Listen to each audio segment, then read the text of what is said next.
Alright, what's going on, everybody? I'm going to start trying to do this a little bit at the first of my videos, and for ones that's already has, I appreciate it. But if you haven't done so and you like the content, or you're just now finding me, subscribe. And if you don't care, like, and do all that kind of stuff, it don't cost anything, and it helps us out greatly, and I'd appreciate it. I've been kind of lacking last year on videos, and I'm going to try to get back to doing it, putting them out more steady if I've got the time and everything. So anyway, just going to bust some wood. I've had a multitude of axes, split maws and everything like that. And the wood handle, you can't beat them as far as comfort, not getting any vibration and things like that. But the trouble I have with this hardwood, and as rough as this wood, some of this wood is, I try to split, I have a terrible time with the heads wanting to get loose and all that, and they're just a lot of work. So I found, I put liquid rubber down in this handle here of this Fiskars axe. You can see right here, maybe you can't. But anyway, put liquid rubber down in it to try to fill that void up, take some of the bounce out of the handle, and then I wrapped it with tape, and it seemed to help some. So this Fiskars, I think it's an X27, is about my favorite split tool. And I do use a log splitter the majority of the time if it's really tough wood. But if you get on some good straight grain, hard maple, red oak, ash and things like that, it splits pretty easy. Now if you get into twisty stuff, it's sometimes can be a pain, but the straight grain stuff that splits really good, I just about soon split it by hand as I would have messed with it on the splitter. That, and I always try to bust the pieces down to where they're easy to maneuver if I do have to split them. I don't want to try to be picking up and packing a 100-pound piece of wood. Not that I can't do it, I'm just lazy and I don't want to do it, Plus, this gives you a little exercise and all that kind of good stuff. And it don't split bad, And I try to get them down as quick as I can, so they can start to dry out.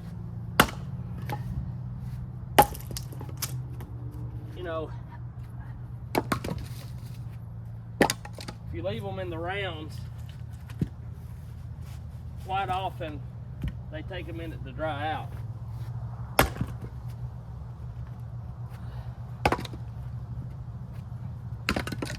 I like to sell my wood. This wood that I'm splitting right here will be next season's firewood.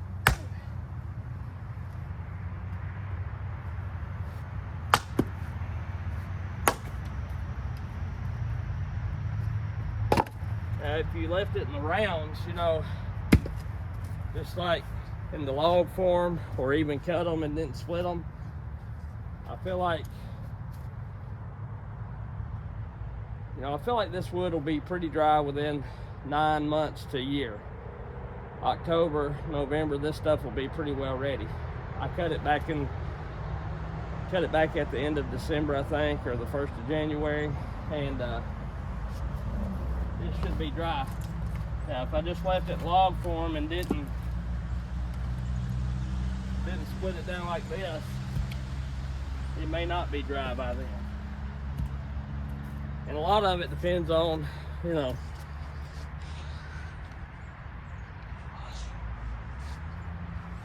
gets really hot here. It'll start warming up here. We'll have some fairly warm days in March. We'll still have some cool ones. We'll have cool days all the way up to about the middle of May, but by the time we hit the end of May, 1st of June, it'll be hot. Oh, that one may just go like it is. I may have to re-split it, but we'll see about it. I'm not big on sitting there trying to beat my brains out.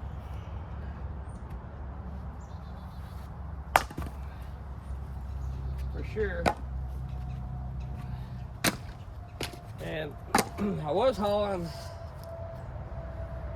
logs out of some of the timber and yard trees I was cutting. But as cheap as they're going nowadays, the only good money you get's out of the butt log, or if it's veneer. You get into the second log, the third log, and so on and so forth. And I think, other than your time in it, I think you can get more out of it than firewood, honestly. Unless you're cutting white oak and walnut, you know. But, and that might change if the markets change, but all last year, everything I took, 2 years ago, I would have made double the money and stuff. It just about is worth it more to me to sell it as firewood, because I had quite a bit of wood stacked up, ricked up for me, and I sold out of every bit of it, and I've still had people calling. If I'd had it, I could have sold probably 9 more cords, 10 more cords people was wanting. So, and we still got cold weather left. So anyway, they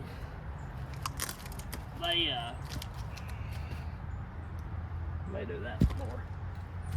I like to keep my pieces about hand size. I don't want them real little where they burn up, but I don't want them so big that older people can't get them in the stove, And plus, people that has smaller like stoves, which is a lot of my customers, I don't hardly ever sell any like boiler wood or people with big furnaces. A lot of my customers, they burn in a small like cast iron stove, maybe some of those old school stoves like the Ashleys and all that, but and fireplaces. So I try to keep my wood,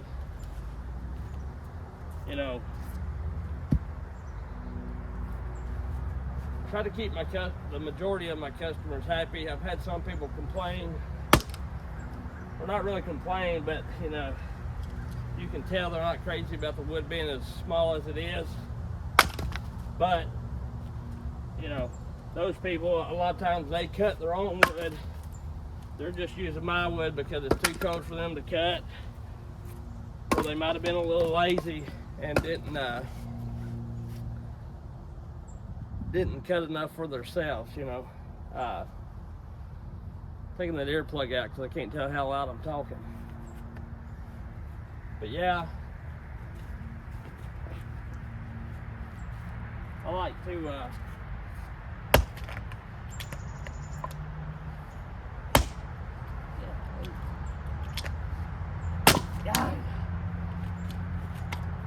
gotta do that. Get it through there. But yeah, most of the people I deal with, they like it to where they can get a handle on it. Like I say, I've had some people complain, but you can't make everybody happy. And I try to stick with one size of wood. 90% of the people I sell to is happy with that. Faux show.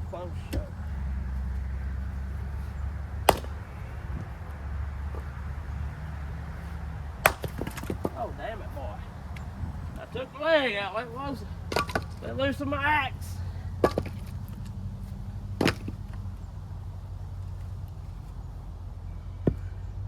The chopping block's a little... That's got a knot in it. I like keeping the knots at the bottom. That way I can get that thing trying to split before it gets to it.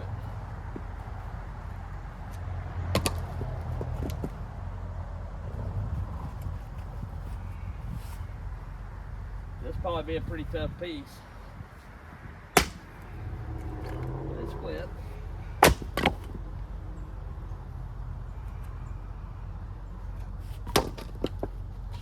It did split. All right, on with the... Don't need that. No more.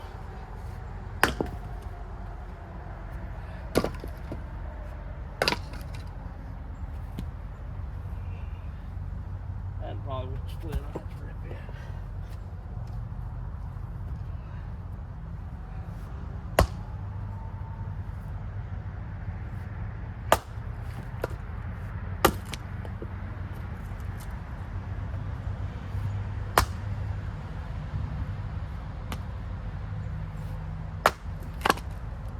Yeah.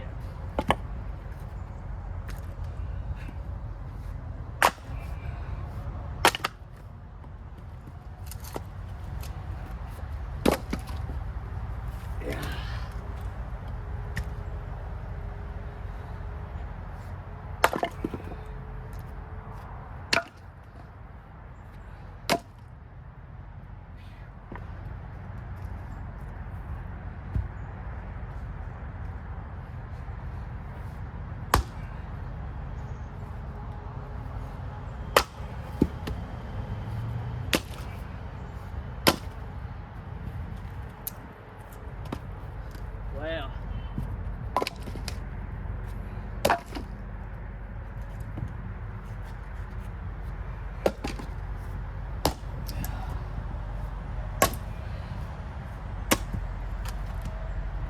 Right through the knot, boy.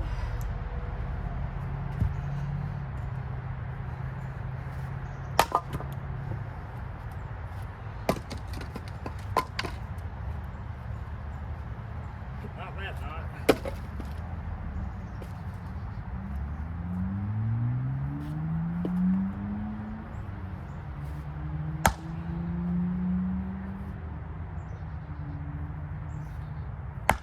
Well, come back to you.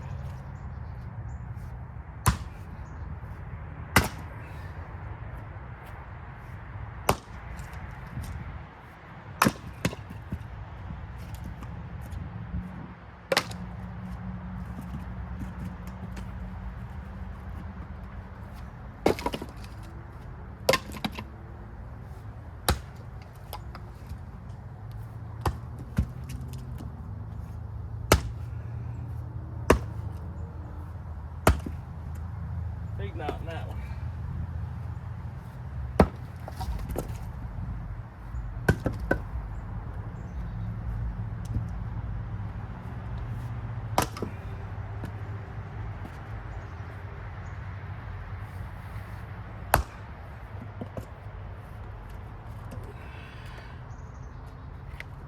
Get off there.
Good enough.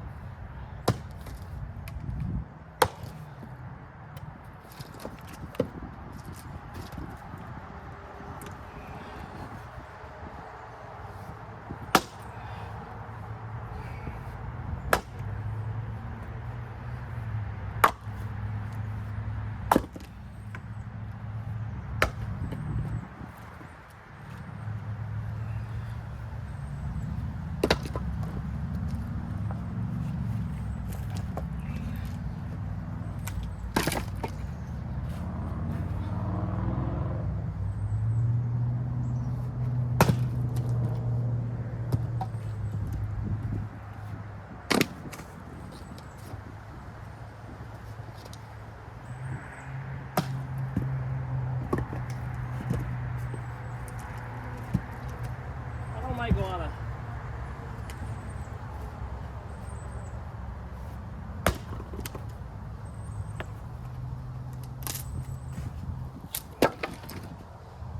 I don't make a ton of videos showing me splitting wood just because you know,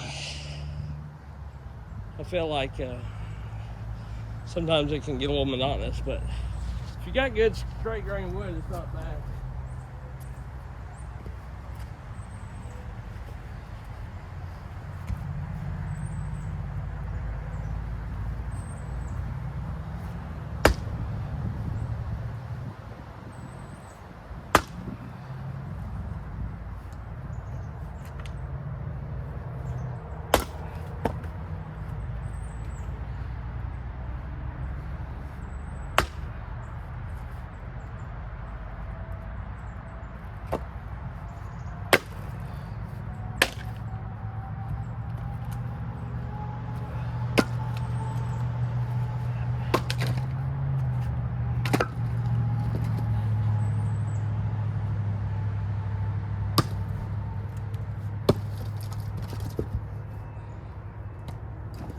That would flip. Messed that way.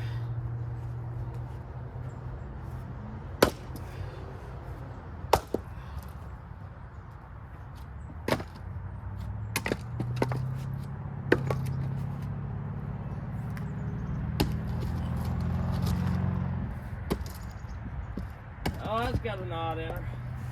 Oh yeah, bud.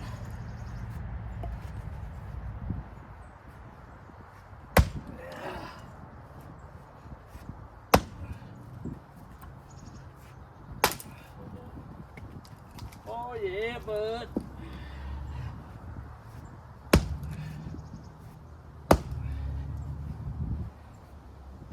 Oh shit. Main thing is hitting the same spot over and over again. And the more you do, the harder it is to do that. For sure. That's a knotty piece. Anyway, just got up here playing. I wanted to run some saws, needed to rip that down. And get this stuff starting to dry, but as you look back through the woodlot there, all I've got is junk left pretty much. I've got a big pile. I think I sold, oh golly, I don't know, maybe about 20 cords, 25, I don't know, something like that. I had quite a bit of wood. I still got a little bit here and there that could be done, but I don't like selling people green wood or wet wood or whatever. And I still got some bagged firewood left, you know, so it is what it is. We'll catch y'all later. I appreciate you. And we'll, like I say, we'll keep an eye on these saws and we'll run them from time to time and see the progress they're making or whatever. And then once they get broke in, I'll do a full comparison video and give my thoughts on everything.